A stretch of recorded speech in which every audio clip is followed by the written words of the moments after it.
ase ye hwese de na ejanesi asono a se yandane ye ho ama emsenka asembesi na sabre mensa ka ye prophet TB Joshua wono anamene no edaso wa ha ye hwe ensem amanfo kafa ne ho ewo kuroi mu odifo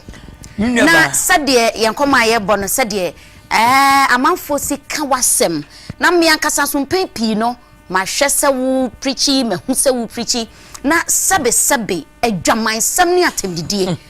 naka Yesu ba ye oba ne se ogwama oba ye oda fomboko asem bi oka bia ne de oye bia no wo ye ne boko edie ntina wo awudi na chi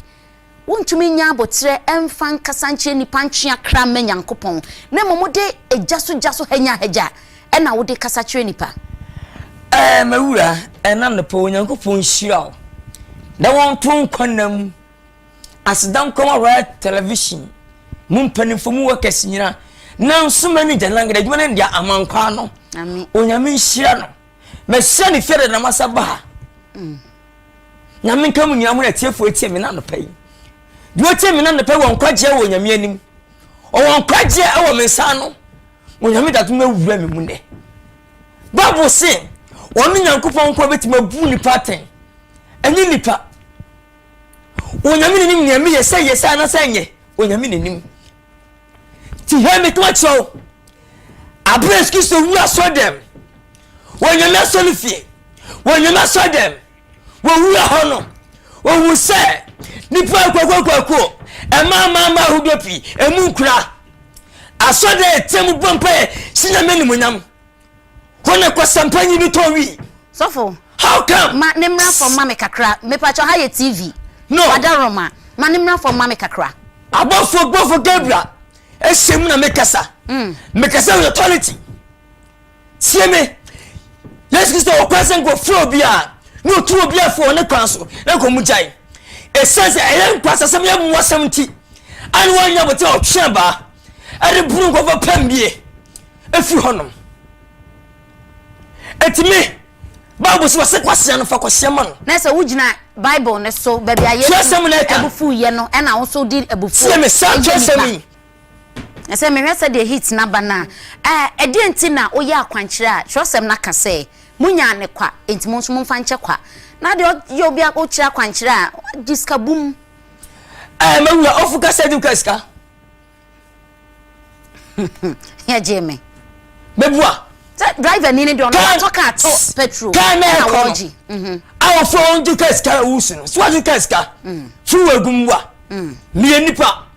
me kasa menum so me fa bosia ana wuni le nkotonso no aha ye etimi ko yedima yetimi ko kodafo en nobody fo ana brofo en yeza me jaso dem en fe sabindi en tuni baso en monpai ma no wonyame ne ba se me monpai en mani pabi mi ben fu o heche ni hiamu ti ben fu o jam no msi ye die kwaso o kwase wonyame dumi na meye en no se me didi ho meeting koko wiade how come say why waja kwanchise madiska why no na ntubini why no closing do ti why no tofu mo no so na yarisa onyam na ko mu se mu wayire woma ye bedidi ye benom ye betonsuo ye betwela be wotabe minya so na mompa ye mankofo na la be dua ye matim gotum ana ba ma yire me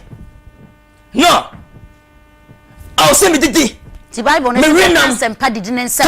no na wode ye adwuma yes my prince but I say na wonim odifo ba Margaret yes minim no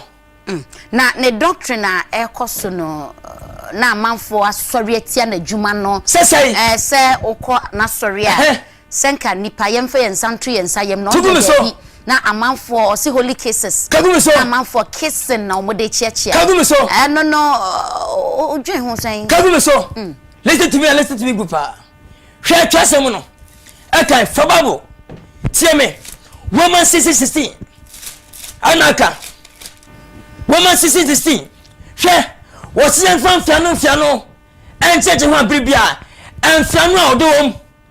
wona case fanu ba no mu katraman komra minim antu de mpie entaso ni afra wo hunam se na lipa di moja fisie no edi moja pam no sana kire ena de bone Samon kwasa sam say na mfem TV so a menkasa no yo and prophet doctor evangelist evangelist akwasewia and Morgan ayo evangelist prophet doctor TB Joshua prophet Joshua TB Joshua wono na was African you no any prophet ba ko pa wa anya mesemi na meka who is the man of Africa number 1 na aha ene adimo besi ebre